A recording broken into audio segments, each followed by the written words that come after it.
Well, it's Robert Stephen James, but I was known as Stephen James. I've never used the first name. And Navy just doesn't know how to avoid using the first name. And it was Lieutenant. I was on AO, an oiler, USS Chuckawam out of Norfolk for my first tour after OCOs. And came time to look at what would happen after the first year and a half, preferences. And I started filling out the preference card and was looking around for things to do.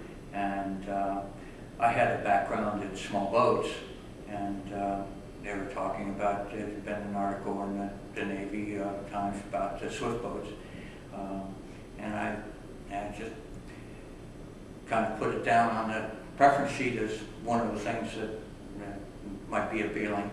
And I had a commanding officer that, because the AOs were training grounds for aircraft carriers, we had a captain that was fought Airedale, and he thought every junior officer should go to war and get war experience if they were going to.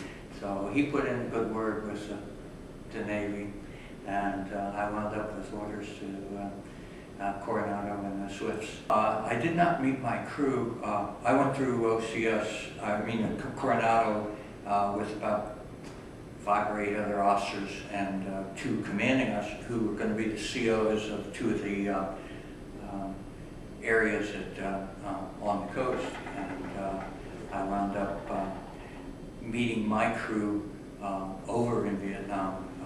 They had already been there about 4 months, so it was a senior crew.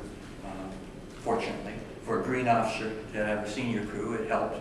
Although they had a lot of fun with me the first few days, trying as I was learning how to be sick on swift boats and throwing up when they expected it to. They had already been through it, but were waiting for me to go through it. But it was a good opportunity to get my feet wet without having to have a lot of danger, because it was an experienced crew. At first I was assigned to 102. There was always sharing, and we never quite knew what boat we were going to get, although it was most of the 102 boat. I was had I guess, a more unusual tour in that because I met a senior crew and started the crew, it also means I was going to lose them before the end of my tour. So not only did I have different experiences, we also got shuttled from Cat Low all the way up to Quy Nhon after the Tet Offensive. We were there during the Tet Offensive in Cat Low. It was known around through intelligence that something was brewing, that something was going to happen. We knew it because some of the operation areas in Cat Low were too far away for us to get to on a daily basis. So we actually operated off an LST. The LST steamed back and forth daily between 4 areas, and we would go down and live off the LST with 2 crews. We'd take 2 crews.